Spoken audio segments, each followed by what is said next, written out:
পেশাগত দক্ষতা, আইন শৃঙ্খলা রক্ষা, মাদক নির্মূল এবং ডেভিল হান্ট মামলার আসামি গ্রেপ্তার সহ জনসেবায় গুরুত্বপূর্ণ ভূমিকা রাখার স্বীকৃতিস্বরূপ কিশোরগঞ্জের নিকলী থানার অফিসার ইনচার্জ মোহাম্মদ রফিকুল ইসলামকে জেলার শ্রেষ্ঠ অফিসার ইনচার্জ হিসেবে নির্বাচিত করা হয়েছে।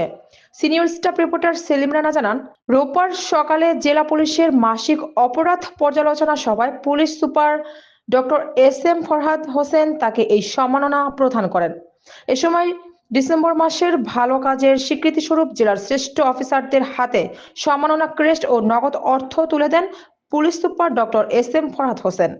এ সময় তিনি কর্মকর্তাদের পেশাদারিত্বের সাথে দায়িত্ব পালনের মাধ্যমে জনগণের দোরগোড়ায় পুলিশের সেবা পৌঁছে দেওয়ার আহ্বান জানান।